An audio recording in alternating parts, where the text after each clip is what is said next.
Entering the atmosphere in T minus 10, 9, 8, 7, 6, 5, 4, 3, 2, 1.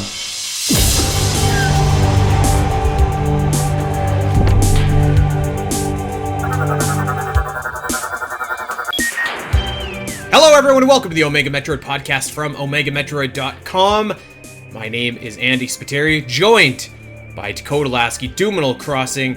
How are we doing today, my friends, as we are a mere 18 hours away, or less actually at this point, from finally playing Metroid Prime 4? How are we feeling? The midnight hour approaches. If you're picking up a physical copy, you'll be getting it on Thursday. If you're picking up a digital copy, you'll be getting it at 9 p.m. Pacific Standard Time, midnight Eastern Standard Time. We're finally here, lads, and I also actually just got my Switch 2 Pro controller in the mail that I ordered last week, so got that just in the nick of time. I am all ready to go. Sweet. Yeah. Yeah.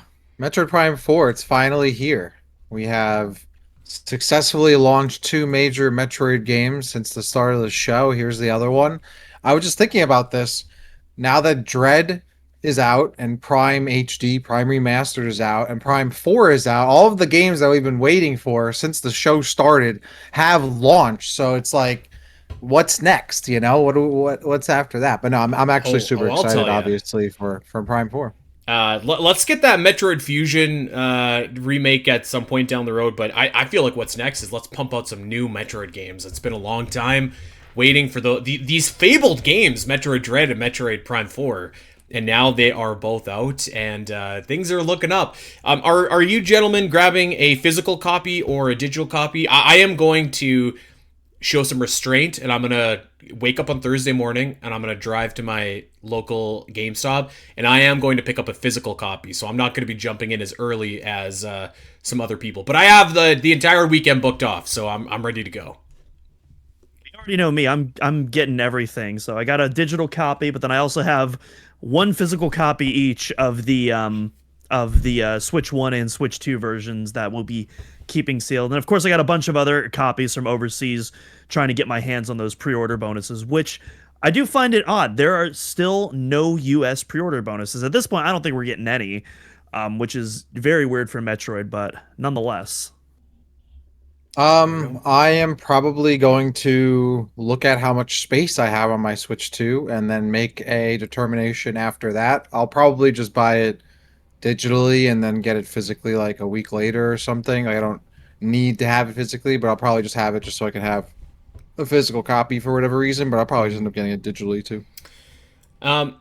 Well, I mean, as we said, we are here, and for anybody that listened to our episode last week, which was a timeline of the developmental status and ups and downs of Metroid Prime 4, I did put a few words together on OmegaMetroid.com, just in written form of this timeline. If you wanted to go take a look at that, kind of details the history, the announcement, the delay, the reveal, the motorcycle, the Myles McKenzie, all of that story is condensed into one article. Plus the story of Omega Metroid as well, since it's so intrinsically tied to this game. So lots of stuff there for you to go check out if you want to read that in written form.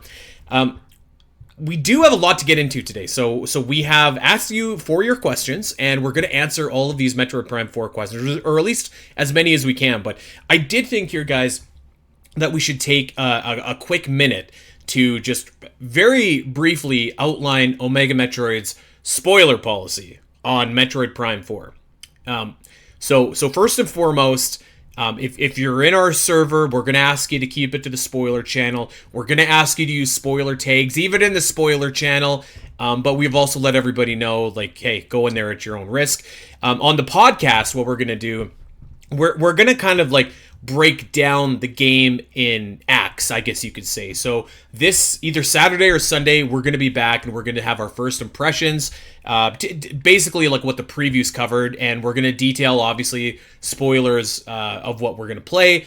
Next week, we're going to detail, like, this is going to encompass spoilers up until maybe a couple hours into the game. We're going to try and be very, very careful and cognizant of what we're spoiling in terms of the game's story, and let everybody know both in the podcast description and a nice big spoiler warning when we start discussing story specifics that we're about to get into this territory. So if you don't want to listen to the episodes until a little bit later, that's totally cool. Bookmark them, come back.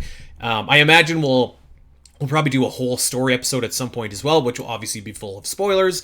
But just to let everybody know, we're going to try and be very, very careful. And typically we try and do episodes in a first half is spoiler free, maybe second half, that's where the spoilers can come in. So if you're not getting Metroid Prime 4, you just want to hear review of the raw gameplay, you can hear our thoughts about that. So that's what we'll do. The other thing I think we should touch on here, gentlemen, is that the reviews have come out for Metroid Prime 4 today. Taking a look at Metacritic, it looks like let's call it positive. It's got generally favorable score, 81%. I'm seeing a lot of 8 out of 10s out there for Metroid Prime 4. I think that we can say, like, is that a little bit disappointing? Maybe. Yeah, maybe. But obviously we'll play it for ourselves. I think, like, we're obviously all hoping for, like, the 10 out of 10 or anything like that. But scores do seem to be generally favorable here. And one of the biggest compliments I saw that this game got was Logan Plant of IGN basically said, like, this is a game that's a lot like Ocarina of Time. So I'm going to take that as a win in my book. I haven't read any of the reviews, but just like the general reception, I guess, that you've seen, which does seem to be very mixed, kind of all over the place. What's just your immediate takeaway? So there's two sides of it. One, I'm still very excited for this game. I'm glad that the overall reviews are still positive. So yeah, I'm very excited to really play them for myself and determine, like, how does my own interpretation stack up against consensus? Because there are also, 8 out of 10 is the median, but I've also seen some 5 out of 5s. I've seen some 3 out of 5s. So there is a lot of mixed opinions, kind of all over the place. Big outlets like Game Informer, Forbes, Nintendo Life, and Giant Bomb have given this game 9 out of 10 or 10 out of 10. So, like, there's a lot of outlets that really do like this game. Yes. That being said, I'm also not gonna lie. I am pretty disappointed as well. At the same time, because we've been waiting 8 years for this game, and obviously we wanted this to be like this big comeback for Metroid, where, like, everyone was going to be unilaterally singing its praises. And again, the conversation is leaning a lot more positive than it is negative, but there's definitely some blemishes in the general consensus. And again, that's not going to change how I feel about the game. I'm going to play it for myself, and I'm going to make my own opinions accordingly. But, I also, Metroid's my favorite series. I want this series to succeed. I want more people to play it. And, I feel like, a really strong word of mouth is, like, a huge key to that. And, it's definitely not what I was hoping for. And again, we were talking about this backstage. It could have been a lot worse. Could have been so much worse. It could have been an absolute disaster. And I certainly would not call it that at all. But yeah, it's a little bit disappointing. I think the most egregious thing is that somehow Other M has a 79 on Metacritic and Beyond is 2 above that. Like, that needs to be rectified. There needs to be that needs to be illegal as far as I'm concerned. But right now it's actually below Hunters, which is crazy to think about. I think it's just kind of crazy, like, looking back at, like, the scores that the games got back then. Like, I wouldn't probably just what I've seen from Beyond, but Beyond's probably going to be a better game than Hunters. But Hunters has an 85 on Metacritic, so yeah. Like, Other M is a 79. Like, I don't know. I think it's I would take a major grain of salt with some of these, with the overall Metacritic scores. I would say I mostly agree with what Doom said, though. Yeah, and, like, a lot of the scores that are lower, I will be honest with you. So, like, gameblog.fr, don't know what that is. Games.se, don't know what that is. Game Cult, I can't say I've heard of that. So like, definitely a lot of opinions kind of across the board here. And I will say this too, to your point, Dak. Like, I do think that, like, the long development cycle and the anticipation behind this game, maybe, fair or not, raised kind of the expectations that we were going to get something like truly just like majestic. Like I don't know about you guys. Obviously, I'm a big Zelda fan. The obvious comparison here is like Breath of the Wild. Like, it went through a troubled development, cross-gen. That game came out and was like instantly one of the best games of all time. And obviously that's not the case here for Metroid Prime 4. But I also do wonder, like, we'll have to play it for ourselves. But Metroid Prime 4 obviously is really doing some different things with this series. And change, I think, does take a little bit of time to get used to. So we'll have to see and see what we think for ourselves. And we'll definitely let you know this weekend kind of how things are shaking out. I could definitely see this game, despite it being the least maybe rated or lowest rated of the main Metroid Prime games, being the best selling one though. And ultimately that's probably going to be the best like indicator of whether or not we're actually going to get more of it. Because if I'm Nintendo, at least for me, like, I would think that a game that is a 90 something and sells 2 million copies is better than, or is not as good as, a game that's maybe an 80 something but sells 5 million copies if I'm Nintendo. So yeah, I mean, ultimately I don't know. I guess I'm a jaded gamer these days. Like, it almost seems like this game is just going to be a game where, like, I play it and I'm like, all right, that was cool, and then I move on, you know? Like, where I was kind of hoping that it would be something a bit more of like, oh, this is going to be, it was just never going to live up to my expectations. I'm sure a lot of expectations, no matter, unless it was literally like a perfect, like, 11 out of 10 game. And that's why I kind of wish, it's a shame that it took so long for the game to be made. I mean, even like, even if it had not had a rocky development, right? It still took too long for this game to come out. Same with Dread. Like, I was like, Prime 4 should have, like, Prime 3 was in 2007. Prime 4 should have been like 2010, right? We should be at Prime 6 by now. So there's that factor as well. I think, and I was talking about this on the Discord, I think certainly, like, gamers' tastes have changed dramatically since the last few games have come out. The market, the genre have all changed drastically.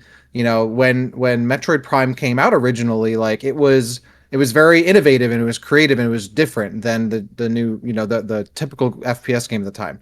Now, 20 years later, there are a lot of games that are similar to Metroid Prime on the market. Like, they might not be big games, but it's not like the slower, more methodical, more like first-person adventure type FPS game is uncommon these days. And I don't think the demand for it is as high either. So I think that also plays a factor into it. I think it not having multiplayer plays a big factor into it. And obviously the big changes to the formula, which, you know, dedicated fans are certainly reacting to and finding to be divisive. I think all of those things kind of wrapped up are, you know, contributing to the scores we're seeing. I mean, yeah, it's not getting like a 55 or something. Like, the game still seems like it's going to be, you know, playable and it's going to be fun. I just, you know, you have this kind of idea in your head, like, well, it's a Metroid Prime game. It's Retro Studios. It has to be like a 90 something. It has to be crazy. It has to be so good.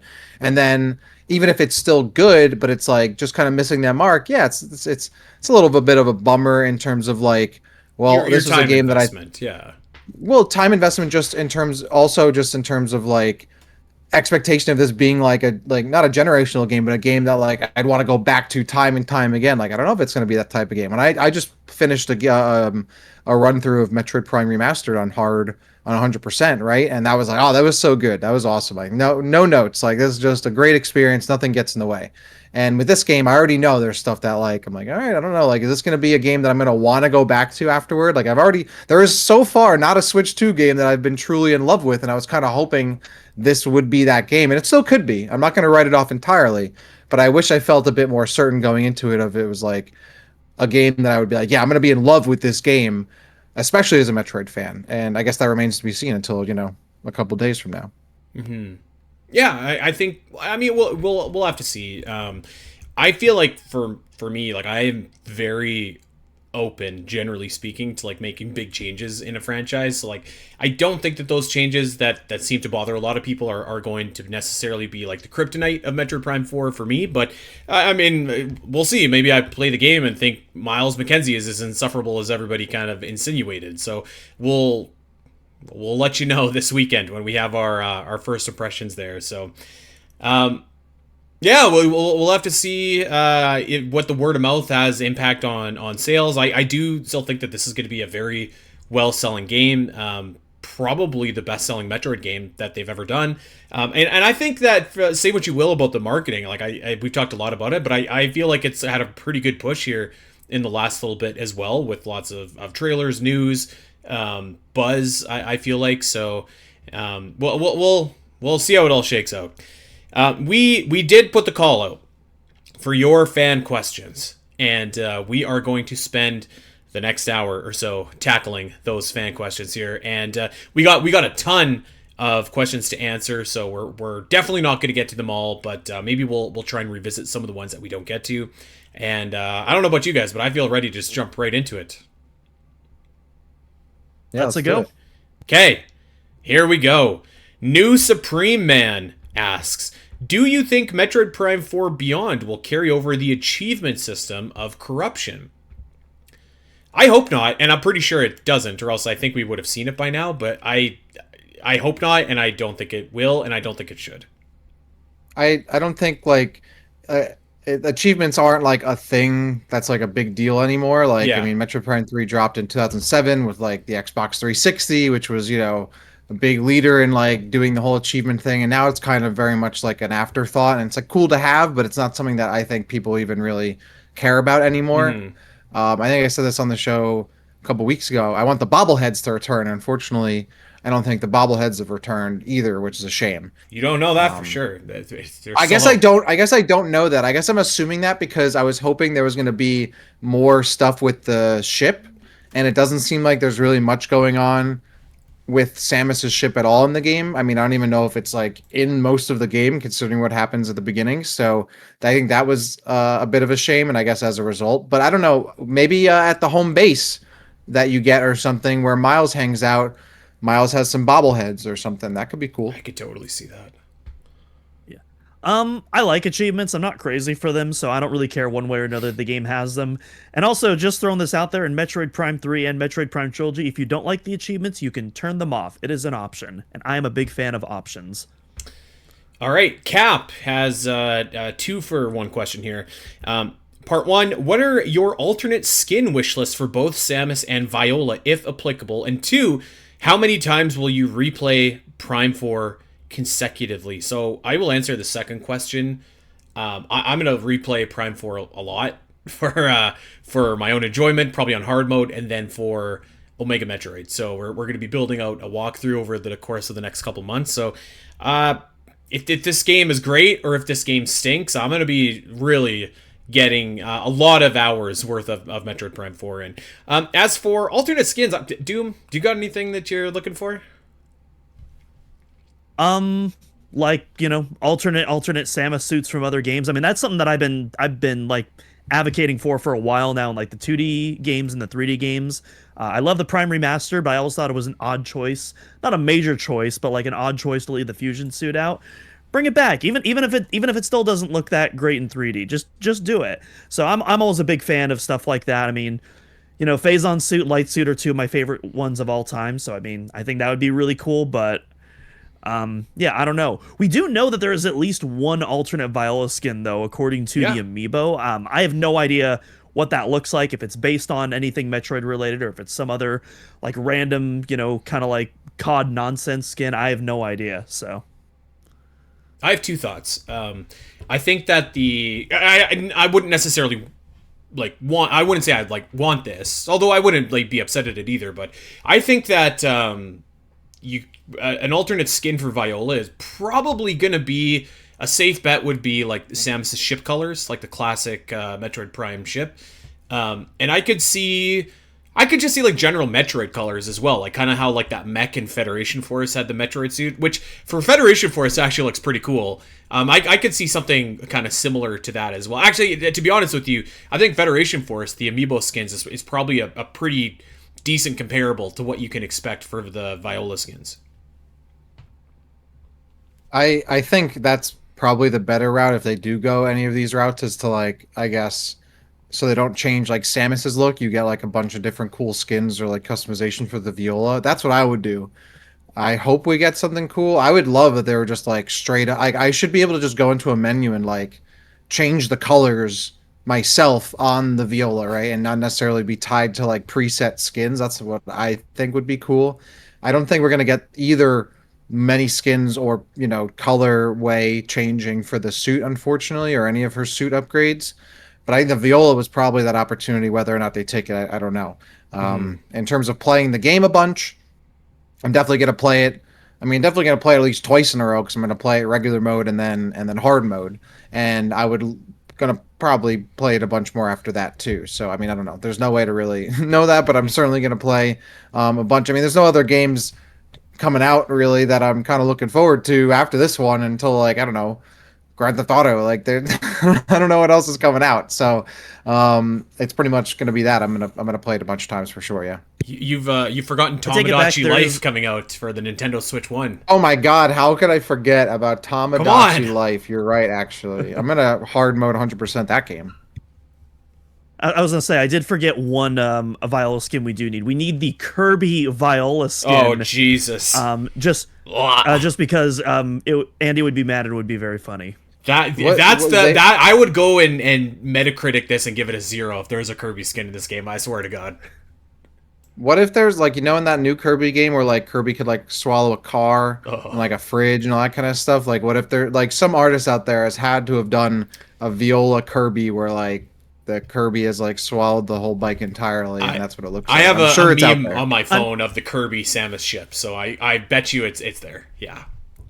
You know, we have a lot of talented artists that watch this podcast, so I'm putting the call out. Give us the Kirby Viola and tag Andy in it. He will love it. Or don't do that thing. Let's move on. Harky Man, he has a bunch of questions here, so I'm going to pick my favorite ones. Number 1, and I think that this is a great question. Do you anticipate Metroid Prime 4 will include any setup or at least tease the direction of a hypothetical Metroid Prime 5? I think the answer is yes. I think that every Metroid Prime game has kind of teased what is coming next. In fact, I think the only one that doesn't really is Hunters. And like even Federation Force kind of teased what is next. So I would be really shocked if this game didn't have some kind of tease towards what's coming next. And I would be... I'm going to go out on a limb. I think the game is leaked. I haven't read any of the leaks. I won't read them for plot. But I think that my Spidey sense is telling me, based on the amiibo reward that we get from the Sylux amiibo, it's basically like you can get these cutscenes if you get 100% of the items in the game. That tells me that there's definitely a cutscene for getting 100%. And based on the history and based on just what makes sense, I feel like that sets up Prime 5. I'm gonna say I actually don't think there's a setup at the end. I just feel like this game is like they just were like let's just get this done, like let's just get this out, that like I can't imagine they even put any like thought or mental process or development towards even a cutscene of like setting up something else, especially with like I mean it's still not a guarantee that there will even be another one. And I think looking back at the previous Prime games, when you look at all what that era of Metroid, like it seemed very certain we're going to get more Metroid. And I'm not saying we're not going to get more Metroid, but I mean, I don't know when we're going to get another Metroid Prime game with how long it took to make this one. So unless it sells $1 bajillion, in which case they're already working on it. So I think it was a lot easier back then to like think like, all right, we're gonna do a little setup, and we know we're making the next game, blah blah blah. I don't know. I have a feeling that there might not be a setup for another game. I mean, Dread just came out, and that doesn't really have a setup for the next Metroid game. I mean, to be fair, I guess it's apparently ending a story arc or whatever, but like it didn't really have any kind of teasing of something else or a new story arc or anything like that. So I wouldn't be surprised if Prime 4 does it, and it also doesn't lock them creatively into something that they might not want to do with the next game. So I'm going to say I actually don't think it has one. So I will say, when it comes to 2D Metroid, I think the only 2D Metroid that really teases the future is Samus Returns, with the 100% Chozo memories revealing Ravenbeak. I don't think there's ever been another That's 2D fair. Metroid. I don't think there's ever been another 2D Metroid that really sets up the future, whereas, Andy, as you mentioned, the only 3D Metroid that hasn't teased the future is Metroid Prime Hunters. Even Federation Force did, bizarrely enough.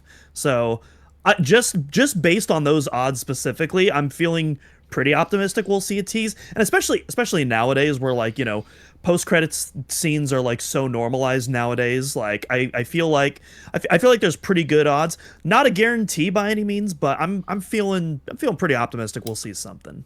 Something tells me that, like, as much as Sylux is like the main bad guy in this game, something tells me that there's going to be like an Emperor Ing type of enemy that you need to fight, and that Sylux is going to move on to the next game.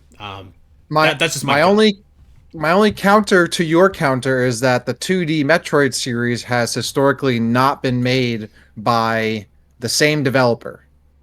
It has jumped developers a lot of times, so it's very easy for the 2D Metroids to not have a setup to the next one because you don't know who the studio is going to be for the next game. Whereas for the Metroid Prime series, Retro has made all of them. However, who knows if Retro is going to make another Metroid Prime after the crazy development of this game and maybe being burnt out on Metroid again. So I'm still going to hold with my answer. I don't think there's a setup for another game. We'll see. I mean, no wrong or right answer there. If it sets up to another game, then great. If this just tells a complete story, I think that's totally cool as well. Maybe our bonus scene is like Myles McKenzie reuniting with his family. I don't know. That's actually great content. I'd love to see. Yeah, I don't care either way about what happens to that guy, unless he ends up being super cool in the game somehow. I don't care if he get reunited. There's already 2 other characters I want to reunite with their family, okay? We don't need him to also reunite with his family. Not everybody gets that. Maybe we could get a montage of all of them. This is a really great question, I thought, also from Harky Man. Are Nintendo fans more forgiving of other Nintendo franchises than Metroid in terms of quality? So he's asking, like, basically he's asking, is it unfair to hold Metroid to a higher level of quality than other series? And I think my answer is no. I think that when you look at what each series brings to the table for Nintendo, I think like Mario brings in that casual audience, so does Animal Crossing. Splatoon brings in like a really good multiplayer presence. I think that like kind of the selling point of Metroid is like cutting edge, like graphical performance and exceptional quality. Like, and I would say the same thing about Zelda as well. Like your brand for these two franchises is like they're known for their high quality. It's to make a wrestling reference here. It's like if you watch All Elite Wrestling, you're going in expecting a very, very high caliber of wrestling, where you watch WWE and you don't necessarily expect that high caliber all the time. So I don't think it's unfair to hold Metroid to a higher standard in terms of quality. Like, like Kirby Air Rider just came out and scored similarly to Metroid Prime 4, and I think that people are thrilled with that score that it got, and probably rightfully so, because typically, Kirby is maybe not necessarily known for its in-game quality, whereas Metroid, that is what it's known for. So I'd love to hear your guys' thoughts, but that's kind of my instant reaction to this question. I mean, ultimately, like, a Metroid game comes out once every like 30 years, so like obviously people are going to be a bit more, have higher standards for it because it comes so infrequently, whereas like there's a new Mario game every year. There's a new Pokemon game every year. Like, if one of them is good every couple years, it's okay if the next one is not that great, because the one after that might be good. Whereas with Metroid, if this game isn't good, we're not getting another one for another 3-4 years. And it's also a more niche game, so the people who are into it are a bit more dedicated, a bit more, on top of the quality of the games. Along with what you just said, that, yeah, the series is known for its quality, especially the Metroid Prime series. So I do think it is held to a higher standard for those reasons, but it's justified in that way, and it is certainly like a selling point. It's like there's a legacy to it, whereas like you look at Kirby, I'm gonna because you just brought it up, like Kirby has so many games. I wouldn't say it's like has a legacy notion to it or a quality notion to it. It's like, oh, the game could be really fun. It might not be. If it's not, oh, whatever, there'll be another Kirby game. If it's not, there's another Kirby game with another gimmick coming out next year. So yeah, like, whatever. Exactly. Yeah, exactly.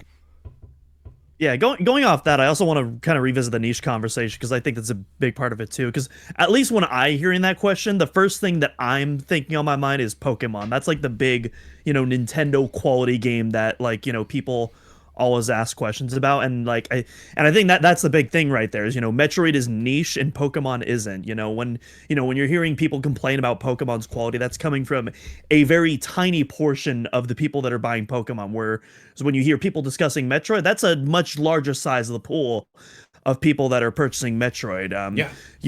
When you're dealing in percentages like that, and so I think that also plays a huge role into it. There's Pokemon fans. They see a Pokemon that looks cute. That's all they need to buy the game. Whereas Metroid, it's a little bit different than that. And that's not. And again, that's not to.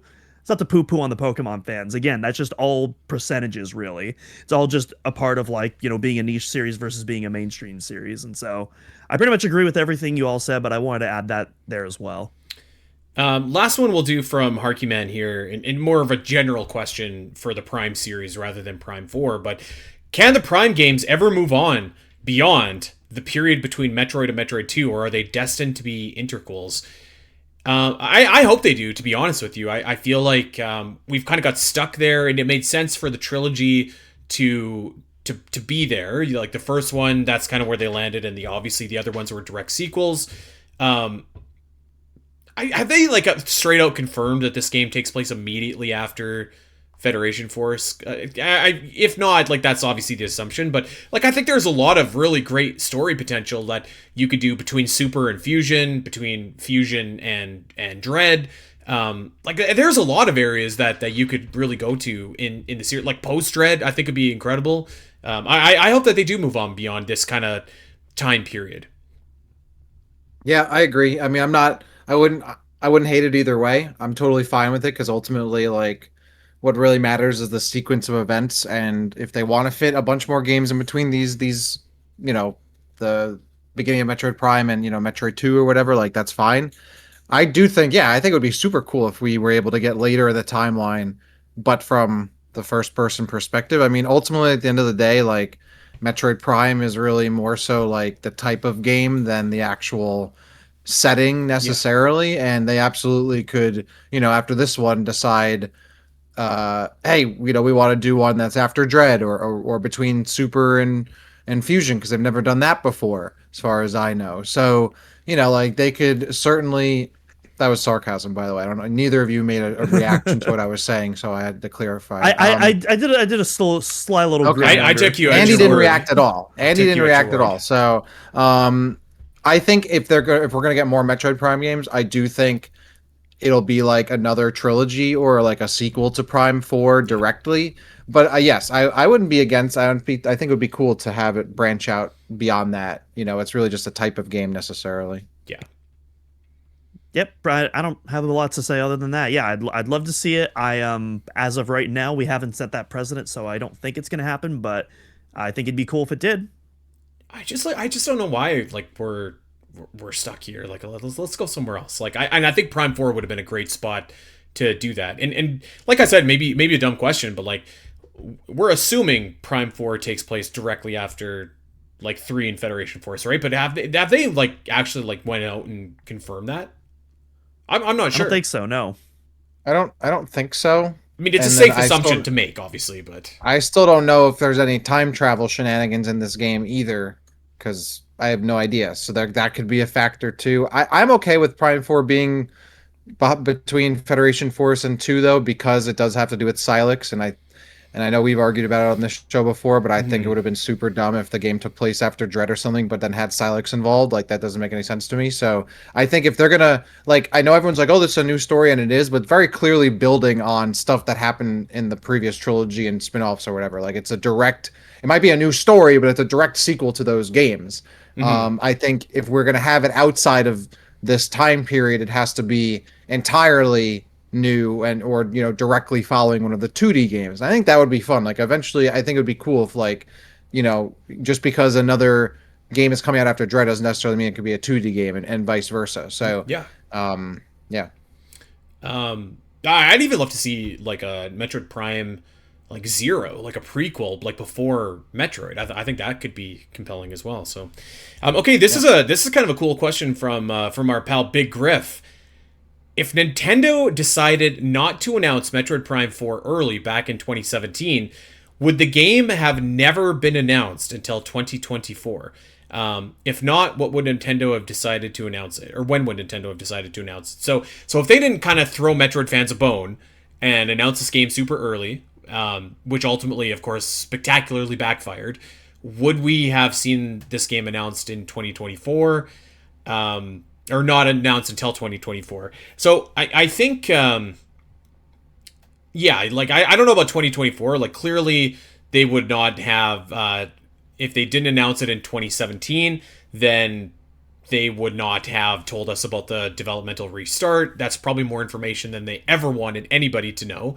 I think that I think that developmental restart is so key though, because if they didn't announce it in, like when they announced it in 2017, I have to imagine that they had ideas that this was coming out in like 2020, let's just say, spitballing a year, like not 2025, you know? So like the developmental restart plays a big role in it. I think that they obviously regret announcing it early in hindsight. I think that they probably, if they got to 2019 and just decided to restart development, I think that maybe they tease it. Maybe they do just announce it when it's announced in 2024 and it comes out a year later. Like that might not be the worst thing either. And I wonder too if at that point it's like maybe it's just announced in April of 2025 as a Switch 2 launch title and it's got like a 6-month window for it. That could have been pretty cool as well.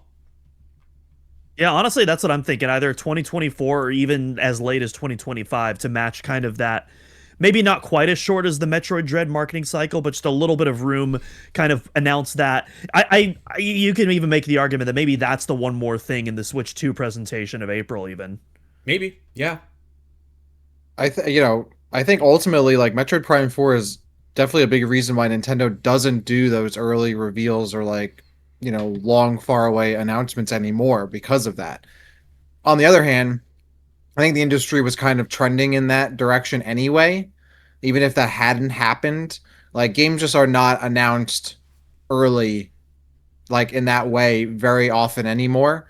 And we're still seeing, even outside of Nintendo, games that were probably announced too early, like, an Elder Scrolls 6 or a GTA, so, like, I think the industry was trending in that direction one way or another, whether or not that happened with Metroid Prime 4. But certainly that happening was a big catalyst in Nintendo changing its marketing direction in terms of how far out it announces games. Yeah, I agree. I think ultimately we would have seen Metroid Prime last year or this year had that not happened, just because that's where they were going to probably end up going anyway. I think it would have been a Switch 2 exclusive as well if that had happened. Like, I really don't know if they would have poured the resources into making it a Switch 1 game if they hadn't felt like they promised that to customers. Which again, like, kind of bites, because, like, they made an exception announcing Metroid Prime 4 so early, thinking that they were doing the right thing, and it just spectacularly backfired. So a definite, like, what if kind of moment in the trajectory of the Metroid series here. Okay, how about this? Doom, you give us your thoughts on this. This is from Cart. Could Metroid Prime 4 have an autosave system? I was reading the negative user reviews for Metroid Prime Remastered, and most of them complained that the save system was outdated, and it was frustrating to lose progress / not be able to save very often. What do we think of that critique? So I think it's going to work the same as modern Metroid games, where it's like you can fully save your progress at save stations, but then you also have checkpoints that you can use as long as you don't quit the game before, like, boss fights or, like, big set pieces. So yeah, I think, which is the same way it's worked since Corruption and in a lot of the Mercury Steam games. I think that's the same way it's going to work in Prime 4. I don't think you need an auto-saving feature in Metroid, and I think it actually detracts from Metroid, because a whole big key of that is survival and, getting to that save point. A bunch of Metroidvanias also don't have auto-saving either, so I don't know why that would be a specific criticism levied at Prime Remastered. Also, Prime Remastered still got like a 93. Prime Remastered I was gonna say, did like, exceptionally well critically. So, like, there's barely any sure, negative reviews. Like, of the entirety of the negative reviews, there's 33 out of, like, I can't even tell you how many, like, at least like 1,500 user reviews. Like, we're not talking this is a big issue. Yeah, so I'm sure some people have those opinions. I mean, everyone like there's going to be someone who thinks the coolest thing ever is like, just absolute trash at that point. And so I think that's a complete non-issue. Yeah. I agree. I just like looking at these negative user reviews. I would say of these 33, maybe like 5 of them scream to me like that they're not done in bad faith. So I think that's like a total non-issue. I don't think that Metroid Prime 4 should have autosave. Like I feel like I don't know, like there's nothing, Silk Song show it, like there is nothing wrong with your games challenging you a little bit. Not everything needs to be spoon-fed to you if you are playing a game. Like video games used to teach you like risk and reward and patience and just like and now it's just kind of like they are this thing that you just like I don't know. I could go on a big rant about this, but no, I don't think that it should have I don't think that it should have an autosave system. I think that the save system is like totally fine. You know what? I will say this. I'm not going to rant, but for anybody that follows me on Instagram, I shared ironically, a post today about why a psychologist explained why 90s games shaped kids differently than today. And a lot of that is because they teach the video games back then taught kids to like that you need to fail and try again, and that's okay. So there's my mini rant on this, but I think that you just like don't cater to the smallest common denominator of people that might be upset with the system. I mean, ultimately though, on the other hand, like this game compared to like let's say when the original Metroid game like on the NES came out, right? Like there are so many other things that someone could be doing with their time that if you're a game developer, I can absolutely be, thinking like, what can I do to make someone not want to balk at my game and stop playing, right? And I think that's a totally valid concern. Like whether or not it's, a good thing that, gamers don't want to be challenged in that way. Ultimately, if you want the game to be successful, you do kind of have to cater to that, respecting of someone's time, so to speak. Oh, where like, if God, not that like, argument. I'm not saying I agree with it. I'm just saying like it's 100% a thing. And like back in maybe even when Metroid Prime dropped, right? Like if I had a game like in like Metroid and I just went through a big area and I just lost all my progress, had to go back. Okay, yeah, I could turn on my TV and there was TV to watch, or I could play another game. But nowadays, there's like you're almost inundated with you can go and scroll on your phone, you can go on social media, you can go on a streaming service, you can play a ton of other games that you can get right back into the game and not lose your progress. It's like you're in competition with all of those other things too. So I 100% would have to imagine that that's something that almost any game developer, unless you're specifically going out of your way to cultivate or curate an experience that goes against that notion, that you would want to be keeping this in mind. So I'm not saying the game needs an autosave feature for sure. I think it's going to have save stations with checkpoints, and that's probably fine.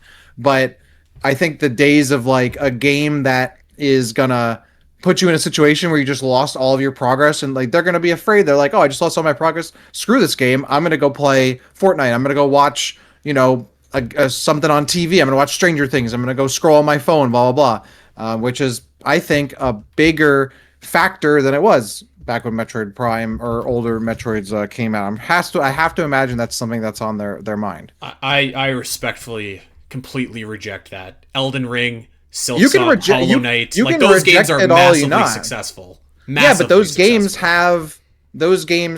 I mean, doesn't Hollow Knight have a checkpoint system? No. Oh, all right. Well, it's difficult. That's the point of these games. They're difficult. That's the point. Like we don't have to get hung up on this because this is a whole like. But Metroid Prime is not a difficult series, though, and people I don't think not having Metroid like Prime autosave makes it difficult. To be fair, either like there's casual mode, there's normal mode. You're gonna have options. But I think that's kind of I mean, doesn't Elden Ring also have like? I mean, I guess it does only have save states too. But that's I guess I don't know. That's kind of like I don't know. I guess you're right. I feel like if you're trying to, like, to me, Metroid is not like marketed in that way of like, this is a difficult game, and if you're playing it, you're challenging yourself. Whereas like Elden Ring and Hollow Knight, I think they are, so it's a little more acceptable. Sure, but I guess I would just say Metroid Prime also isn't that difficult of a game either. Like That's what I agree. What I'm saying is that like it's not marketed, and it isn't a difficult game that's meant to be like, this is a game that you're going to challenge your gamer skills. And I think if you're looking for that type of game, Metroid isn't presenting that, so therefore it doesn't necessarily have to cater to that style. Whereas if you're going to play Elden Ring, you know you're going into it like, this is a game that's going to be the gamer's game. It's a challenging experience. Of course, it's not going to have checkpoints or whatever. Like, that's kind of why you're buying into it in the first place. I don't know. I could be wrong. I just think that's like the. I see what you're saying. I just reject that. Like we had an associate of the show give that whole like, oh, it doesn't respect my time business with Sylux. I'm not saying I agree with that. I'm just saying that that's a thing that I think is. That is something that is probably on the minds of developers. Is that's, maybe. I'm not saying it's right or I agree with it. Maybe. I don't know. We'll see. There is casual mode, so I'll tell you that. So if you're, I can't imagine I haven't played an easy mode of Metroid in so long. I can't imagine who's playing that. I mean, I guess it's very accessible, so I don't know. Yes. I would never play it. All right, let's move on. We got a couple questions. 2 questions from Joic. I hope I said that right. I can see a possibility that Metroid Prime 4 will be the last new Metroid game in the 2020s, not counting ports or remakes. What do you think are the chances this is true? So let's give us Samus's percentages here, guys. Metroid Prime 4 is the last new Metroid game in the 2020s. I'm going to say 25%. I really think we're going to get Metroid 6 at some point in the next 4 years. I think that's a safe bet. Like Metroid Dread did really well. Yes, there is a lot of controversy right now with Mercury Steam. I don't know how much Nintendo weighs in on that or doesn't, and if that affects anything or not. But I think there's definitely going to be another Metroid game coming out in this decade. I wonder. I'm saying 25% because like I wonder if it's a Fusion remake, maybe that's your game, and then like Metroid 6 comes out in 2030. That seems like a long time though to go from 2021 Metroid Dread to 2030 for Metroid 6. So I'm pretty low on this. What do you guys think? I'm gonna go even lower. I'm gonna go like 5%. We're absolutely getting a brand new 2D Metroid before 2030 hits us. Dread came out in 2021. That's a 9-year development cycle. Yeah. Not only is Dread the best-selling Metroid game, it's the most successful Mercury Steam game. We talked about this last year when Nintendo gave their financials, but they specifically highlighted the growth that Metroid received in large part due to Dread from the 3DS to the Switch. So clearly Nintendo loves the work that's been done on Dread. Is it technically possible? Sure. And like Nintendo is weird. If there's anyone that's gonna pull a very weird move, it's Nintendo.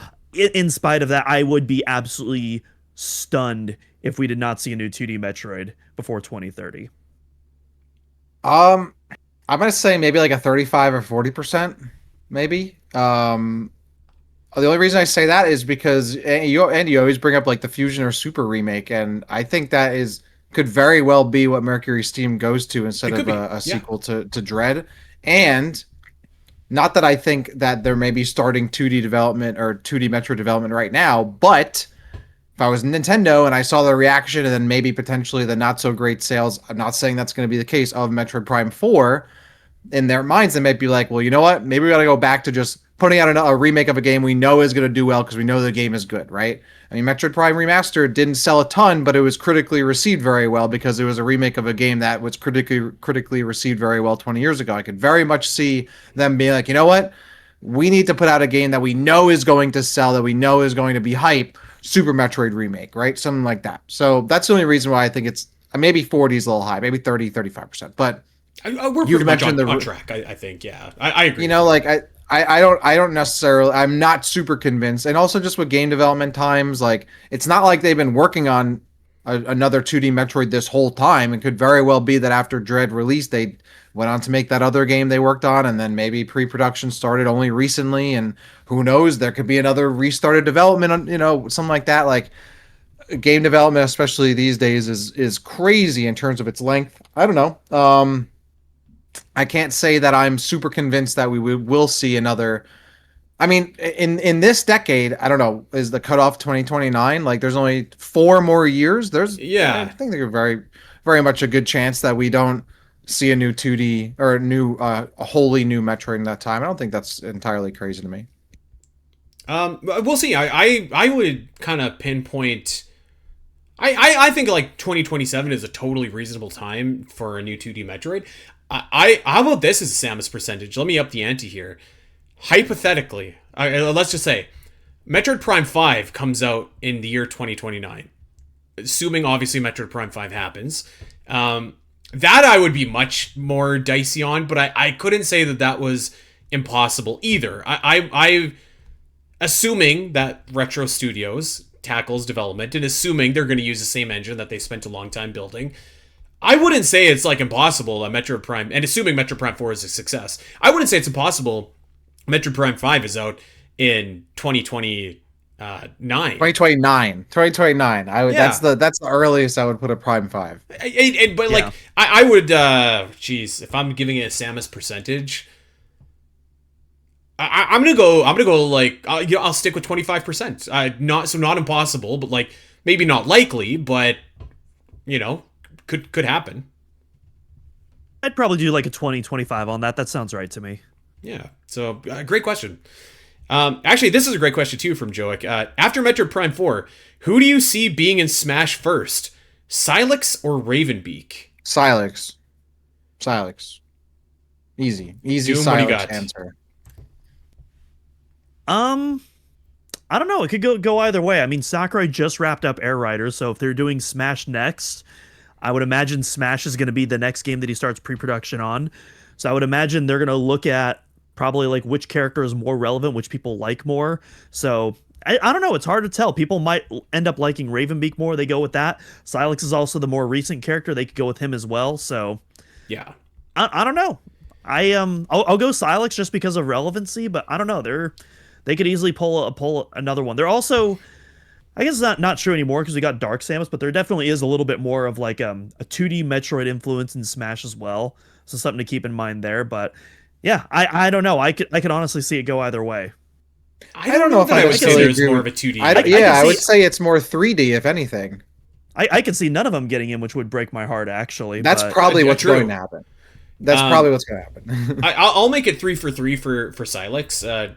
Especially if this character lives during the events of Metroid Prime 4, I think that it is more likely. I think Ravenbeak's time seems to me like it maybe kind of came and went. That character seemed like maybe if anything could have got in through DLC with Smash. I don't even know if they were doing DLC still in 2021, but then again, like it does. Like I remember when Ultimate was rolling out its DLC characters, it seemed like there was a lot of characters that were like really late to the party that it seemed like their moment of relevancy had also passed, like the ARMS characters or like some of the Fire Emblem characters that were announced. It did seem like they were late. So I don't know. Ravenbeak potentially, but I see Sylux as the guy. It could have happened though. I mean, the last wasn't Sora 2021. I mean, yeah, Sora literally released like right after Dread came out, like maybe a couple weeks after Dread. Yeah, so it definitely could have.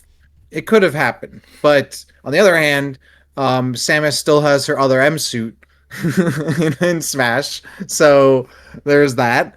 Dude, can you imagine some of the moves with Viola in the new Smash game? That's gonna be cool. That's what Samus needs. They get rid of her side B missiles and they give her Wario Bike.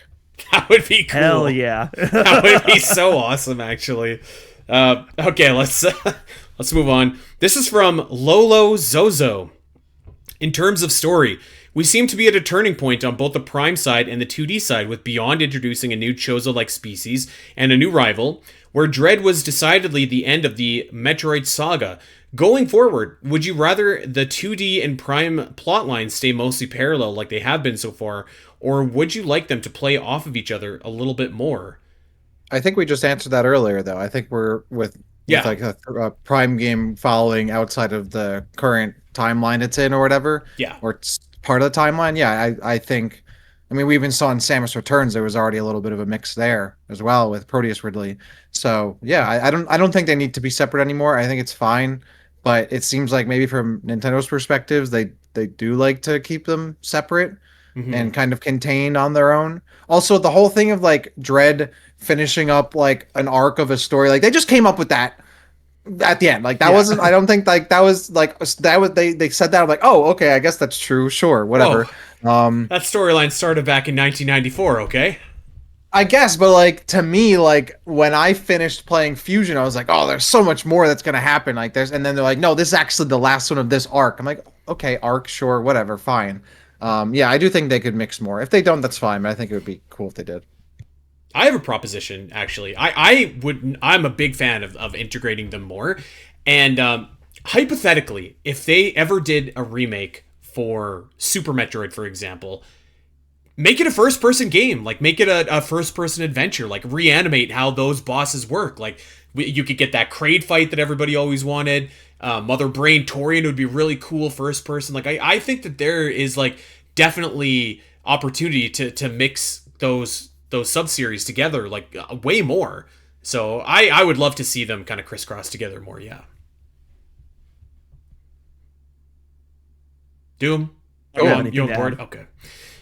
No. All right, let's move on to our next question here.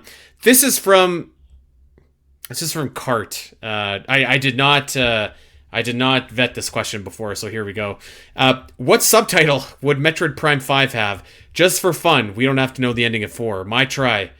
Convergence. What is convergence? Okay. So I just want to call out here that I believe yes. I called the subtitle of Metroid Prime 4, so it very well could be the case that in this discussion right here, we do call the subtitle for Metroid Prime 5, so pick your choices carefully. That's a lot of pressure. Yeah, that's what I'm saying. I think so we've had Echoes, Corruption, and Beyond. So I think like the one word trend should probably continue here. I don't know that Convergence speaks to me because that implies a meeting of many points or characters or something. Maybe Metroid Prime 5 Infinity.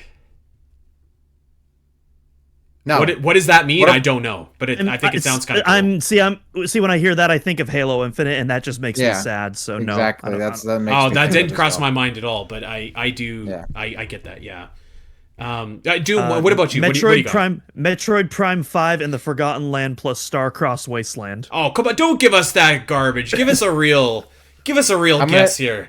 I'm gonna give you a guess. I think it's actually not gonna be one word. It's gonna be like Metroid Prime 5 Dead Zone or Metroid Prime 5 Zero Point or something like that. That's going to be, I think they're going to mix it up a little bit, maybe make it feel a little bit more urgent with like a twofer or something. Okay. So those are my guesses. It's going to be like Metroid Prime 5. I'm looking up a list of cool words Okay. right now. Whoa. So How about this? ablation. I don't know. I'm gonna steal from Mass Effect here, but like Metroid Prime 5 Andromeda or any galaxy. So like Samus is done something. Quantum, sure. And she's in another galaxy. Okay. And Singularity. I don't know. That's like Singularity. I feel like the Singularity is the thing in Beyond, actually. But we're cooking here. We're on the right track. Metroid Prime 5 Farscape. Metroid Prime 5 Frontiers. And she meets Sonic. It's a crossover.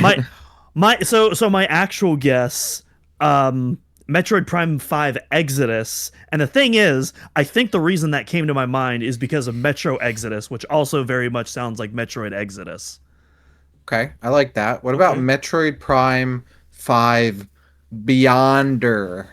More Beyond. Mm-hmm. Beyond Squared. I wish that Mass Effect hadn't taken Andromeda, because I kind of like that now that I said it. I really like Mass Effect Andromeda, actually. That game got a bad rap. Very fun game. We'll see. But I don't know. I think Infinity's kind of cool. That's kind of a neat title. Wow. Yeah, totally. I'm an Andromeda defender. What can I say? Okay, here we go. This is from... Actually, you know what? Let's skip to another question from Big Griff. What new thing about Prime 4 are you most looking forward to using? For me, I have to go with Viola. I think that's probably my answer. I think that looks funner than the psychic powers, but I will say the morph ball that we saw with like the psychic spider track looks The psychic sweet. morph ball is cool. Yeah, I Yeah. do like that, but I have to say it's probably Viola. I mean, everything else I've seen so far has been kind of like it's regular Metroid Prime beams, then psychic powers, which like slow down time and make like platforms appear, and you can control the beam. Like, yeah, that's cool, but I wanna ride the bike. That's what I'm looking forward to. Yeah, the bike is definitely the one I'm most curious about. The psychic morph ball tracks are the coolest thing I've seen though, so that's my little 2 answer there. The grapple that you can like the Super Metroid style, like you crouch against the wall as well, like looked really cool. So Yeah. worth shouting out. Okay, this is from Staller the Great. Oh, jeez. How could you make Myles an awesome character? Traits, backstory, etc. So here's how you do it. Okay, you have to acknowledge that this guy is a total goober, which it seems like the game does. Hear me out. You acknowledge that he's a goober. Samus is not really that impressed with him. But like throughout the game, the guy finds his courage. He contributes, and maybe he just becomes like slightly less obnoxious. Like I think that's my honest, like, true answer for how some fans could get won over by this guy. But I think the real answer is like, I think a lot of people are going to make up their mind about him in the first like 60 seconds, and that's going to be their opinion, and there's not going to be much to change it. So here's mine. Well, I think my big problem with Myles is that he's too tropey. Like the engineer who's clumsy and not combat, or that's so first drafty to me. What I think would have been more fun is if you do take this engineer character that doesn't have combat experience and you assume that they can't handle themselves, but then Myles can. He's actually very formidable, and I would have gone like the Predator route, where like he's actually like there for some other for some other kind of thing going on. He has his own plans as being part of this or whatever, right? And has some kind of like backstory. He's like, he's actually not just some engineer. Maybe he's like a spec ops dude pretending to be an engineer or something like that, to kind of win Samus's trust so he can do some dastardly stuff for the Federation while they're dealing with whatever they're dealing with. That I think would have been fun. I think ultimately would have been, I'm okay with the setup of like you have this like engineering character who is more of a scientist and more of a smarty pants, but try to flip the trope of them being like a klutz and clumsy and awkward and annoying that comes with any kind of like scientific kind of character in that kind of way. Maybe make them like cool and competent and compelling and not super tropey and stereotypical. So that's what I would have done. I would have gone that route, or maybe like a Jurassic Park route. You have like kind of like a suave type scientific or scientist type dude, like what's his face? I'll say this. Who's the guy? Who's the guy from Jurassic Park? Ian Malcolm. Thank you. I'll say this too. Like I agree actually with you. I'm operating with like the Myles that we have right now, not what I would have done. I would have like redesigned obviously this character and not had him kind of be as he is. Just don't include him at all. That's what it probably should have happened. So when I think of like, and I'm operating on the same thing as Andy, like how could you take that same kind of character archetype and make it better? And it's gonna sound weird because it's it's technically based off a true story, but I think of like Upham from Saving Private Ryan. Upham starts off the movie, as a very understandably scared soldier, definitely like, for lack of a better word, the weakest link of that platoon, and you see like what he goes through. He's even there's a gut-wrenching point in the finale where literally like he has the opportunity to save someone else, but he doesn't, and his friend gets killed because of that. And eventually you get to the finale where he finally does get that courage and kind of does become like, the soldier that everyone wants him to be. And he's not like a comic relief character, there's not any goofball moment. Again, it's a very tragic story, but like I think it's a story that's a lot more effective and resonates with people than, the goofy like, oh, I dropped my gun, oh, Samus, oh. And so like I feel like something like that might have resonate with a bit more. Because, like, yeah, let's say, you are enlisting in the Galactic Federation, but, you're not used to fighting aliens. This is something completely new to you. There's a way that you can, portray that fear, and that kind of fish out of waterness in a way that's not so tropey and comic reliefy, and make it like a really interesting narrative. Yeah, I 100% agree. If we're keeping the Myles that we have, that's 100% how you should have done it. Have a character who is scared, relatable, and is not dealing with that by being a Marvel quip machine, but instead being legitimately afraid and like fighting for their life, and then ultimately has to overcome that and get the courage they need to survive. That would be compelling. You can still make them a little like annoying or frustrating or whatever, but if it comes from a place of they're legitimately scared for their life, as opposed to, well, now I'm not in the cubicle anymore, like that would have been a little bit more palatable, I think, for people. If you have a character who Samus like legit has to protect hard because they're like gonna soil themselves and are trying their best, but don't have the experience, and then they eventually have that character arc. And you know what? That could very well happen. At least later in the story, he could be a character like puts his life on the line. And I think he does. I think this character high key needs to put his body on the line and do something crazy for me to be like, all right, at least respectable towards the end. But I agree, like from the outset, it should have been less comic relief and more of like showing the seriousness and the stakes. Like this was the character that like is almost like could have been a stand-in for the player, right? Of someone who we could like relate to. Like you said, kind of fish out of water, and instead is very comic reliefy. I think it should have been more of like a serious take on being a character who's out of their element versus a character who is, kind of there for yucking it up in many situations. I'm on board with you guys, Doom. I think you pretty much described exactly what I would do. Although I will say, I've never seen Saving Private Ryan, so I don't know about that character. Man, I knew you were going to say that. I haven't. I'm sorry, guys. You've seen the Mario movie multiple times. You've never watched Saving Private Ryan. All of your movie opinions need to be your movie watching license should be revoked. Can I tell you guys? I watched the 1994 Street Fighter 2 anime the other day, and it was so awesome. And like legit, I think you guys would love it. So, but yes, I've not seen Saving Private Ryan. That's so crazy to me, man. I think like you need to watch it like screw Metroid Prime 4. You need to sit down and watch Saving Private Ryan this weekend, I think. I'll tell you, maybe it's a Patreon exclusive review that we do. Just wait, before we move on, I'm just sorry. I said one funny story. I remember watching, you can watch like a movie on a plane, and I had a long flight, and I was like, I put on Saving Private Ryan on the plane, completely forgetting that like a movie is very gory and very violent, and so I'm like going through the first like 15-20 minutes. I had to turn it off. So I'm like, I can't put this on. People can probably see it. So probably not a movie you want to watch on a plane, but certainly a movie you want to watch at some point. Okay. We're gonna, if we get comments on the show, I guarantee it's gonna be all like, you haven't seen Saving Private Ryan? What?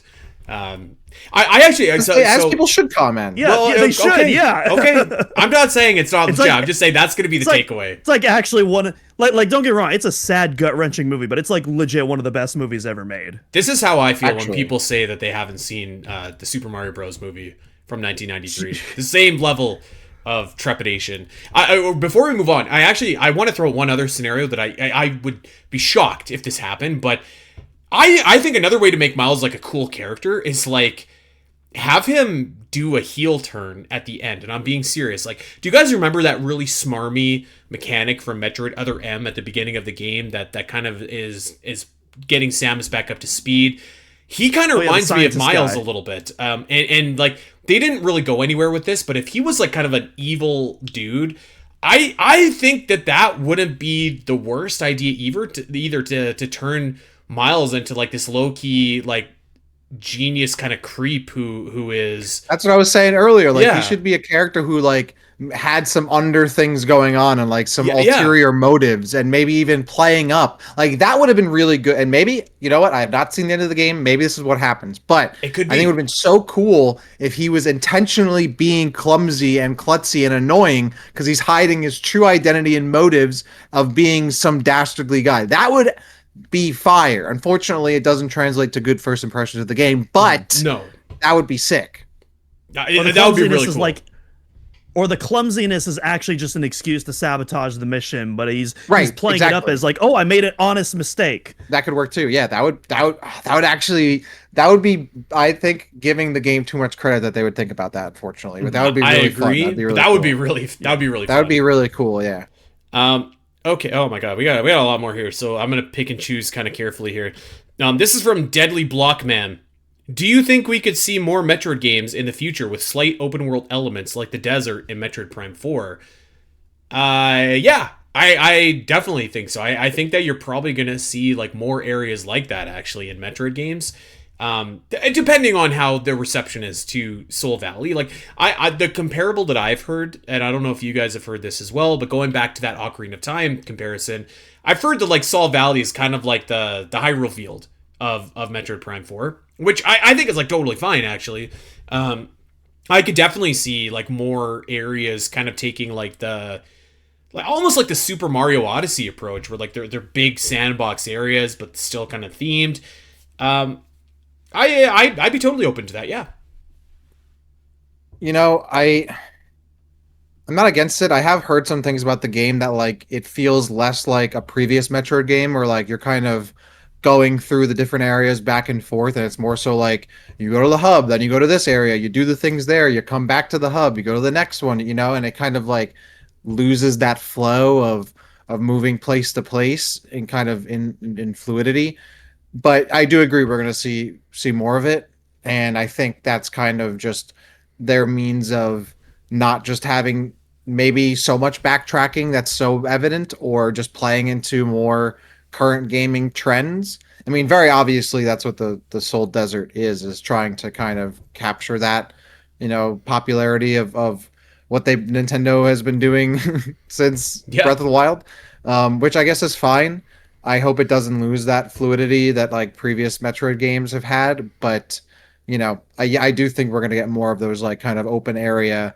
I've been waiting for a more open area like in space type of thing where like you're able to move around in That'd be cool, space too. in an Yeah. open area. I think that would be cool. I think the desert was an interesting choice. I thought it would have been cooler maybe to have like the open area be like the airspace, like the space around the planet, and Samus is going around in her ship and going to landing in the different areas of the planet via her ship, and the open area is like the in orbit around the planet. That's such a good idea. Why didn't they hire me to do this game instead of like a desert? But whatever, it's fine. You did Yeah, name I the do think game. we're gonna They, see they more of missed that. their mark on doing that. Yeah. Where's our payout on that? Why are we not in the credits? I don't know. I don't know. I don't know, Dak. I'll let my uncle know and see if he can get back to you. Thanks, appreciate it. Yes. Yeah. So, do you have anything to add to that? Pretty much exactly what Dak just said. Yeah, I feel like space is like, the perfect opportunity to explore that more kind of free form type of exploration. And so I hope that's the direction they go in, because I feel like this is kind of like what they've built here for Prime 4 is a foundation that they're going to try to expand on in future Yeah. Metroid Prime entries. I don't know if we'll necessarily see that in the 2D games, but for Metroid Prime, it definitely feels like a lot of work was put into getting this foundation set up, and then we'll see that expanded in future entries. So to answer the question, yes, I do think that this isn't the last we'll see of it, but as Dak said, space, I think that's the direction you take it. That's just foolproof right there. I actually think you could totally do that with 2D. That'd be, I arguably even easier than 3D actually, because 3D you have to do like obviously the 3-dimensional kind of travel there. So I think I could see it in both, and I'd love it in both. All right, this next question is from Joe, and you guys kind of talked about this in the Discord the other day. So Doom, you can kick us off here. The question is if there is an annoying character in a game, I wonder where this question was inspired from. And you could turn off the default voice acting settings and subtitles in the menu. Would you guys consider that as a positive or a negative while writing and analyzing for a review? I'm talking specifically about having the option to change the default setting of voices. And would this apply to default sound settings as well, or just voices? So I'm not like sure if this question is asking like if it's good to be able to turn off the voices but turn on subtitles, or if it's good to like just completely turn off voice acting settings and no subtitles. I mean, I think I saw this question posted on Discord, so I think we already discussed it, or I did on the Discord. Ultimately, if I have a thing in the game where I want to go turn it off, and it's not for an accessibility reason, it's probably a negative. But also at the same time, like I'm probably not going to do that because like I can't turn off the character.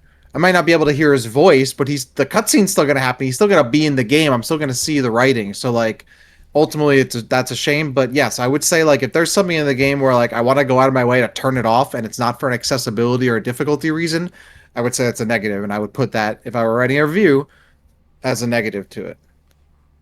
Yeah, I agree with that. I think on one hand, more options are good, and I would welcome those options regardless of the quality of the character. But also, as you just mentioned, like that is a part of the game, and if I want to turn that off, that would probably be would it affect my review score? I don't know. It's all context based, and in this case for Metroid Prime 4, I have to play it for myself to see just how much Myles or the other troopers are going to affect my score. But yeah, if I would want to turn off their voice, yeah, I would consider that a negative, 100%. I'm probably with you, but maybe to a lesser degree. Like I think like for me, like I don't want to conflict like the quality of voice acting with like misgivings about the direction of a character. Like I listen to Myles, and I actually think the voice acting is fine. In fact, I have no good. problem with the voice acting. Yeah. It's just the direction of the character. It's the dialogue and then the writing of the character. Yeah. Yeah, like I don't know. I guess we'll have to see. Like it's context based, of course. Like how incessant it is. You're still gonna get the cutscenes either way, though. So I guess like I'm not scoring that down in a review of like the settings. I'm just saying like the dialogue and the writing is terrible. Like much like other M. Like I think. Well, actually, if I'm being honest with you, I would say that the voice acting was not that great in that game. But again, that's the direction and the dialogue that they're given. That's what I'd be critiquing, not saying like, oh, well, this setting that doesn't allow me to turn this off is the reason, or maybe does allow me to turn it off is the reason I'm knocking this down. So. All right, let's move on. And actually, we kind of answered this earlier here, but maybe we could just give a final definitive yes or no. This is from Lysiger13, shamelessly posting this again. I posted a few weeks ago, but it was buried.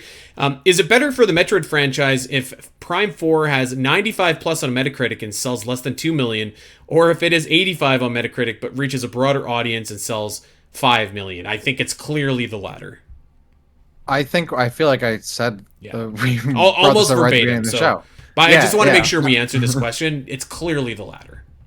I mean, if it's if it's a game that has a broader audience, it's going to be most likely, unless it's a super perfect game, not necessarily be critically acclaimed because it is trying to reach so many different tastes and types of gamers and audiences and whatnot.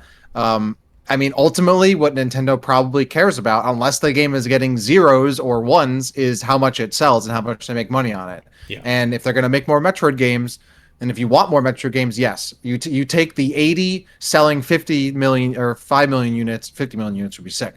The 80 selling 5 million units versus the 90 that sells 1 or 2 million units. As a Metroid fan, I do see the other side of the argument, though, because it's like at the end of the day, I do want a really good Metroid game. Mm-hmm. Is it at the cost of, having more? That would suck if maybe I got a really good Metroid game and it didn't sell and then there wasn't any more of that. But ultimately, yeah, it's a hard balance because I see both sides. I want high quality Metroid. Do I necessarily want to play the 80 versus the 90? No, but if it means I'm going to get more Metroid out of it and it's still playable and still fun, I'm okay with that. So I'm going to have to go with the latter. Yeah, I'm going to go with the latter as well. I do think it's important to kind of point out kind of the situation that Zelda is in right now, though, because like right now Zelda's bigger than it's ever been by a substantial amount. Like Zelda is like at its absolute peak at the moment. And most people love the new direction Zelda is going in, but there's a lot of people that are not fans of the new direction. It is wildly different from those kind of the classic 3D structure, if you will, which weirdly enough it seems like Metroid Prime 4 is kind of like a spiritual successor to that in some ways.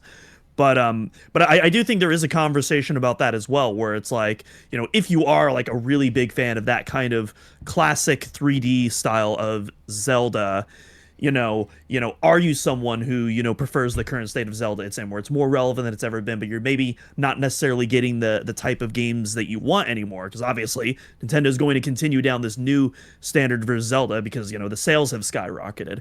I don't think that's the situation Metroid's in right now. Metroid Prime 4 Beyond still very much seems, and obviously I haven't played it, but still very much seems in that lineage of Metroid Prime games so far. It's not a radical departure like, Breath of the Wild and Tears of the Kingdom are.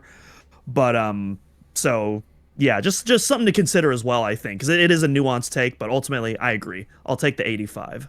Being in the Zelda community, I mean, I will say like it's a vocal minority that and not to say that's not a valid feeling, but it's definitely a vocal minority of people that do kind of harken back for the classic titles there.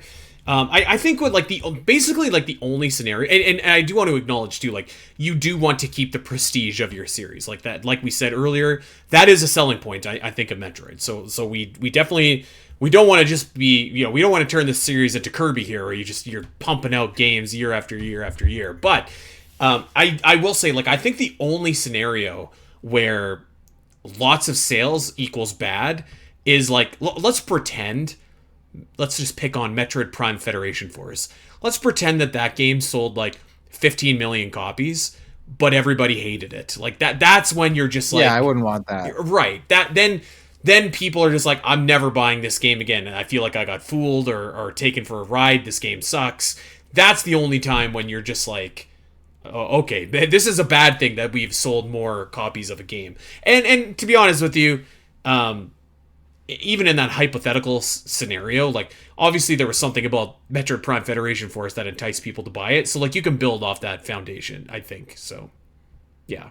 Yeah, I think it's hard because I don't know. The more I think about it, maybe the Metroid fan in me would actually prefer the 90, just because at the end of the day, like I go back to like, I'm a jaded gamer. Like, you know what? If we got a 90, a 95, a 99 Metroid Prime 4 and it sold 1 million copies and we didn't get any more Metroid Primes or Metroid games after that, I'd at least be able to like, well, this game was still really good and I'd enjoy it.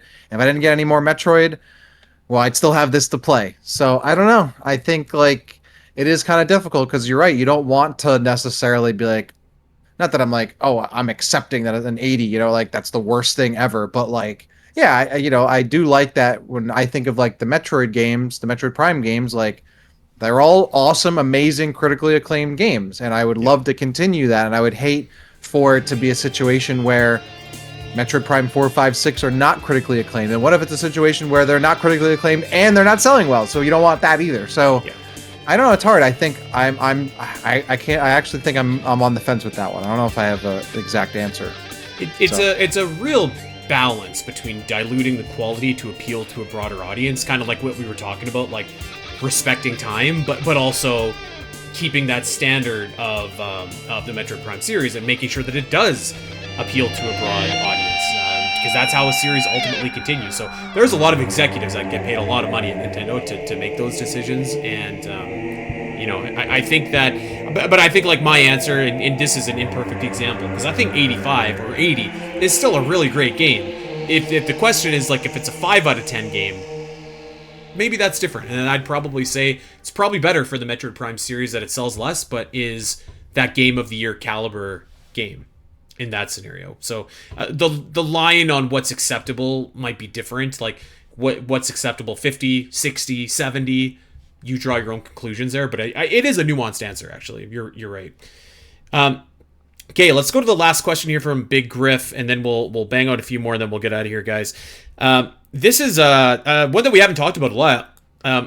Big Griff asks, oh my god, I just lost it. Stall for me here, guys. Here we go. How much time do you think you will spend using the Switch 2 mouse controls for Prime 4?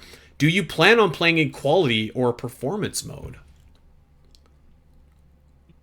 I'll demo the mouse controls for a little bit. Obviously, I showed at the opening of the show, I got the Switch 2 Pro controller just for Prime 4, so that'll be my main play.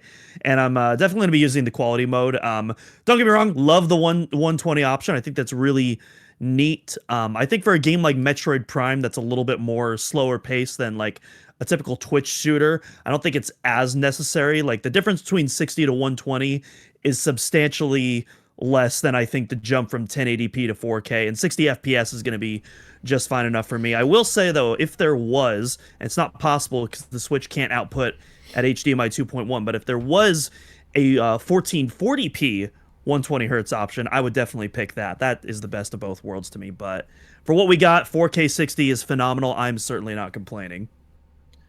Yeah, that's actually a good question. I think you're right, Doom, that the pace of Metroid Prime, you really don't need higher than 60 frames. If it's not a consistent 60 frames though, that is an issue for me. I think I'll probably do like the 4K at 60. That's probably fine. I am going to be trying the mouse controls though. I've been waiting to play an official Metroid Prime game with official mouse controls for a while. I'm going to buy a Joy-Con Grip mouse add-on, mouse grip or whatever it is, and I'm going to give that a go. And eventually I'll probably end up sitting back and playing on a controller. Eventually that's probably what I'll end up doing. But I think for my first run, and I'll probably just say it now so I can just be like, that's what I'm doing. I think I'm gonna give it a shot with a full run on the mouse controls. I think that just sounds like a lot of fun, and I want to see how they are. I've played Metroid Prime on dual analog. I played it with the other settings. I want to give the new control scheme a try right out of the gate. So that's what I'm gonna do. I'm gonna spend like a little bit of time with mouse controls just to see how it goes. I probably not gonna be using that like a ton, mostly just because my setup, like I play on a couch in front of a TV, so like I don't have anywhere to put the mouse controls. I would, I'm gonna try quality mode. Like I've got, I bought a big mega new TV not that long ago, and I bought it literally to play this game after seeing what it looked like. So I'm gonna play it at 4K. I'm gonna have 60 FPS, and I'm gonna see how that bad boy looks. But I mean, you guys know me, like that's never really been like the end all be all for me. Am I mixing that up? The quality mode is the one where it's like the real snazzy, fancy graphics, right? And performance mode is just to play. Okay, that goes to show like how not really. It doesn't make a difference for me, but I'm gonna try it in quality mode and see how it goes. And yeah, I think ultimately what comes down to me is more important is frame rate. As long as I can get a consistent frame rate and it looks good in that way, yeah, I'll probably go with whatever that is. Yeah, and I trust Retro Studios. They're pretty well known for having like really consistent frame rates for most of their titles. All right, last couple of questions here. So, I really like this last question from Cold Gold Lazarus on YouTube here. Let's see here. Outside of an obvious cliche soap opera reveal, Sylux was secretly Ian Malkovich all along. Is there anything else you hope they'll avoid doing with Sylux in this game? Yes, I have an answer. Don't kill him. We need a good like sub character in this series. If I were booking this game, I would have Sylux. Maybe not like join forces with Samus, but like I would position Sylux in a way that like if you ever wanted to, you could make a Sylux Metroid game. That's what I would do. And like he can maybe have his own. He's like a classic anti-hero here. He's like the Punisher to Daredevil in this kind of scenario. That's what I would do. So don't kill him. And I think just like when you explain his grudge, because I have to imagine that you're gonna find out about Sylux's grudge against the Federation here. Make it like, just don't make it hokey, and I guess that goes with what the original intent of the question was, like avoid soap opera stuff. But like, I feel like that's an opportunity to tell a pretty cool and nuanced story. So don't kill the guy and make his backstory kind of compelling. I don't even care if you tell me who Sylux is or not. Just yeah. I think for me, the two are, I hope it's not someone we already know, and I hope it's not someone I hope Sylux doesn't team up with Samus at some point. Even if it ends up resulting in Sylux's death, which I also don't want, but I would rather Samus and Sylux fight to the death, and one of them go down for the count. There can only be one in that case. Than Sylux and Samus teaming up to fight a worse thing or something, unless that worst thing was Ridley. in which case I'm okay with it. But those are mine. I could potentially, and I stress the word potentially, be okay with the team up, but not in Metroid Prime 4. That's something, if that was the plan, I would want that built up over multiple games. I feel like if it just all of a sudden happened in Metroid Prime 4, that would be way too quick of a development. That's kind of a Fair. Yeah. random tangent. That's kind of one of my biggest issues with Book of Boba Fett was the heel turn that character does just did not feel consistent with everything that we knew about him before. But that is for a much different podcast, not this one. So yeah, I'm pretty much in agreement there. Also, it's more story related questions, but obviously, I hope his boss fights are absolutely killer. It would be a really shame if his boss fights were really boring or just absolute pushovers. I want this guy. I want to see what this guy's all about. Yeah. I agree. Okay, let's do one more, and I think this is really fun, and we're gonna end on this, okay, guys? If you had to give a subtitle to Metroid Prime 1, what would it be? I really like that question. Remastered. Well, my God. I say remastered. So this isn't how Metroid naming conventions work, but I feel like I always liked when they said like the Great Poison. So like Metroid Prime, the Great Poison. That doesn't really flow and doesn't keep with the convention that we know, but like maybe Metroid Prime 1 like Calamity because of the meteorite that hit the planet. I don't know. What do you guys think? Metroid Prime Exodus. I'm going with the same one. Well, what's exiting though? Like what's the life from Talon 4? Metroid Prime, the Chosen One. I don't know. Super Metroid Prime. That's what I would call it. New Metroid Prime for GameCube and Nintendo Switch. With That's what Funky I would do. Kong. With funky mode. I think Calamity is cool. That's my pitch to everybody. You do because it's a Zelda term. Well, but it applies, does it That's not? why you like it. Like they literally called the Great Cataclysm in Metroid Prime. Yeah, I don't know. Calamity is already used for Zelda, so I don't like it. Well, I know you said we're gonna end on one more question, but I have a question. Can I be a fan who is submitting a question here? Doom, do we allow this? Yeah. Hey, I think we can make an exception here. Absolutely. Okay. All right. I have not seen this at all in any of the previews, any of the news, nothing. Does Sylux, do you think, use or have his lockjaw alternate form in the game? Yes. Yes. Okay. Because Yes. I have this weird. That's what I think, but I have this weird. I'm like, it's odd. I mean, I guess we really haven't seen much of Sylux, but I feel like his lockjaw form is so cool and also like an essential part of his character that we haven't seen it in any of the previews or the cutscenes we've seen or the trailers. I have this weird feeling that he doesn't do it. I think it'll only be in the boss fight and only for probably like a brief That's moment. true. But I could totally see that in the boss fight, and like I think that would be a really cool Easter egg for those that know. And like if it only lasts a couple seconds, then fine. But I think we're gonna. I'm bullish on this. I say yes. We better see his ship too after that whole Prime 3 cutscene and whatnot. We better see that, All right, I have one more fan question here. Well, Doom, what do you think? Actually, I want to get. Oh yeah, Doom. Sorry, go ahead. I was gonna say, like, I'm 50-50 on it. I could see them not doing it, and I would be very disappointed. I feel like we need to see that. I want that. So I want that as well. I'm gonna will it into existence and say yes, but truthfully, I think it's a coin flip. And Dak, what do you think? I agree with you. I think if we see it, it's going to be in the boss battle, and that's like I think we don't see it at all until we finally fight him, and then he breaks it out. Yeah. And I think it'll be really fun to like have that combat come back. That part of the combat from like Metroid Prime Hunters. That'd be really fun. Especially if he actually has that trapping play style with the trip. I'm saying, I want that. So cool. That'd be so cool. Yeah, I think that'd be really fun.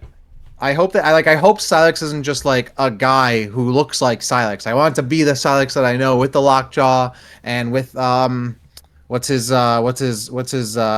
shock coil? Shock coil, thank you. Like I want that. I don't want him to just be like Sylux in name and look only, right? I want him to really be this character I've been waiting to see fully realized this whole time. Okay, one more. I have one more fan question. What do you think happens with the space pirates? Because from the previews that we saw, I mean, we have to imagine that space pirates get sucked into the port or whatever, end up on Viros. They were there on the Federation planet at the beginning, but in the previews, they're not there at all. And from what I've read, they're really not in the beginning of the game much at all, if anything. So, what do you think happens with them? Do we run into them? Like, are they going to be like a last level type thing? Like, is there going to be like a region we don't know about and it's all space pirates there? Like, do you think they just show up in like the flare pool and like some other areas and like the depths? Like, what do you think? Because we haven't seen anything of the space pirates past the initial area. To imagine they have to show up at some point because like they got sucked in just like the Federation. So I don't know what their role is going to be. That's the thing. I really don't know what you do with the space pirates, but they're definitely going to be. They're definitely going to be involved in this game at some point. It almost feels like Metroid Prime 1, where you have this big opening that focuses on the space pirates, then you pull away from it a bit, and then all of a sudden, once you enter the Fendrana research labs, then all of a sudden the space pirates become a big point throughout that, and like pretty much throughout the rest of the game as well. You start encountering them a lot more often in all the other areas that you've been visiting from that point forward. I feel like Metroid Prime 4 is going to do something relatively similar. I there's definitely going to be space pirates that get sucked into the artifact and sent to Vuros. I do kind of think that there's going to be like a somewhere in the middle of like there's going to be space pirates like in Metroid Prime 1, but I get the feeling that there's going to be like an Ing type of native enemy to this planet that maybe you need to overcome as in addition to the space pirates.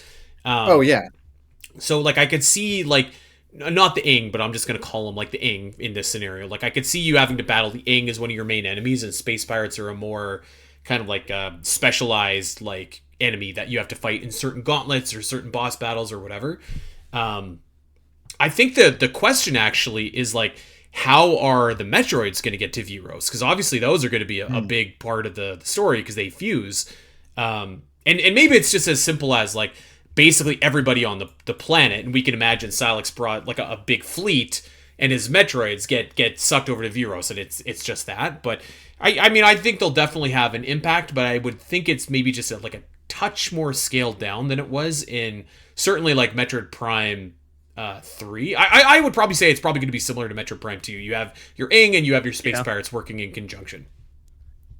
Yeah, that's how I feel like it's going to go. Like, they're going to contribute to the story, they're going to play a role, but they're not going to be the main focus. That's kind of what I'm thinking. Yeah. I agree with you, though. The Metroids is one that I'm very curious, because obviously we've seen bosses like Carvex and the Feneros from the overview trailer, where it looks like they've been, corrupted by one of those fusion Metroids, as we're calling them. And but we haven't actually seen any cutscenes of the Metroids themselves fusing with those bosses. So I almost wonder if that's like something they're going to reveal later. And I have to imagine that like those Metroids are going to be a pretty crucial story point to whatever's going on. Mm-hmm. Here's my theory. My theory is that we're not going to see. I'm almost thinking it's going to be kind of similar to Dread, where like you don't see the X parasites until like later in the game, really, and then once you encounter them, they kind of proliferate around a little bit. I can almost here's what I'm thinking. Right, I'm thinking I'm looking into the future. Here's what I think is going to happen. I think there is at least one, maybe more, but at least one region of the game we don't know about, and all the space pirates like rendezvous there, and that's why we don't run into them for most of the game. They all try to rendezvous and like join up together to like build back up and group up so they can get out or whatever, right? And when we get to a region, that's where you run into all the space pirates. They're all in one place. They're not going to be like scattered around. And then once you have some fight there, and then after that point, you might start seeing space pirates like maybe outside of that region, perhaps as they spread around after whatever happens. That's my thinking. You're going to get to a region and be like, oh, what's going on here? And then boom, all the space pirates are in one place, coalesced, right, and concentrated in one area. And then and maybe it's because Ridley is there, and Ridley has called upon them in that one space for some reason, and then you fight Ridley and defeat the space pirates there. Boom, that's what happens. I'm not really doing anything, Metroid, actually. Like, if Ridley was the final boss and fused with the Metroid somehow, like, okay. I'm still holding out hope that Ridley's in the game. I do not think it happens, but I am holding out hope that Ridley is somehow in the game. They maybe even show a cutscene of Ridley somehow getting to Vuros. I don't know how, but I need Maybe it. I that's need the Ridley native in the like game. alien is like this is the planet where the Ridleys are from. Like, I don't know. Or I always thought it'd be like a cool concept of like, what if there was a situation where like, you know, they all got brought to this planet, but what if like Ridley got pulled there, but he got somehow brought to that planet like ahead of everyone else, and so like Ridley's been on Vuros for longer than everything, and they're more like, we got to deal with this big monster thing, and you show up and it's been Ridley the whole time who's been there, and maybe that's how he becomes Proteus Ridley or whatever it is, right? I don't know. I need him to show up. I need Ridley. Need Ridley there. Well, we won't have to wait long to see what becomes of Sylux and Samus and Ridley and the Metroids and the Space Pirates and everyone. We do thank everybody for their questions and for powering this episode. We're gonna see how foolish we look in a couple of days or weeks with our theories here, and we'll definitely revisit this. So thank you everyone for submitting. We will be back this weekend with our first impressions of Metroid Prime 4 Beyond, and then our regular scheduled episode next week as well, just with further impressions. So look forward to that. Make sure that you are subscribing, because we're going to have a lot of Metroid Prime 4 content coming out for you here. Anything else before we get out of here, guys?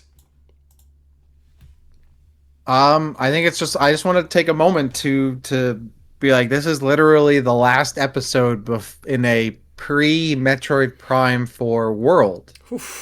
And we will now only exist. The Omega Metroid Podcast after this point will only exist in a post Metroid Prime 4 world.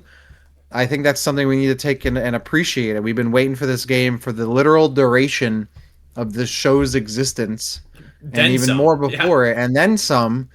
And it is crazy. And you know what? I might be a jaded gamer, and I might have a busy weekend coming up, and way more other obligations and stuff going on. But it is literally crazy that we are actually going to be playing Metroid Prime 4 in less than 2 days' time.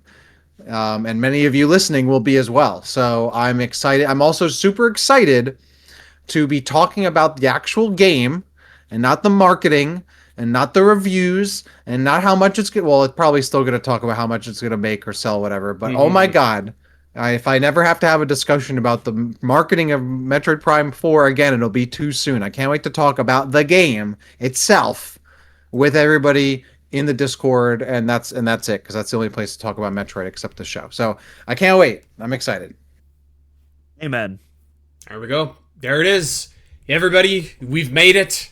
It's been a long road to get to this point. Enjoy it. Just take it in. Take a moment. When you fire up Metroid Prime 4, leave that title screen on for a minute or two and just bask in the fact that 8 years later, we've made it. And I mean, honestly, like, what are we going to be 18 years after the last Metroid Prime game? We're back. So everybody enjoy it. We're going to get out of here. Thank you, everybody, for listening and checking us out. As a reminder, we're back this weekend. We're going to have our initial impressions of Metroid Prime 4, so make sure that you're tuning in for that. Make sure that you are subscribing to the Omega Metroid Podcast as well. Wherever you get your podcasts, go like and subscribe. Recommend and rate, review if you do have a Metroid fan in your life, new or old. Maybe they're a new Metroid fan interested in Metroid Prime 4. Make sure that you tell them about the only weekly Metroid podcast on this planet Earth that they should tune in and check out. And we'll have lots and lots and lots of content over the next few months for Metroid Prime 4.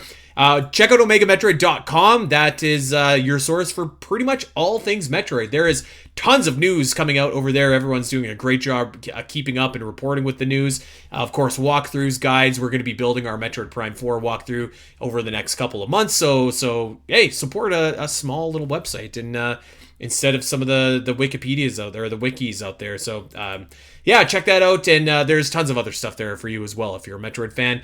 Our YouTube page, if you ever want to see video of us, me, Dak, and Doom, doing these shows, that'd be lovely. And you could even leave us some comments there, and maybe even a subscription as well.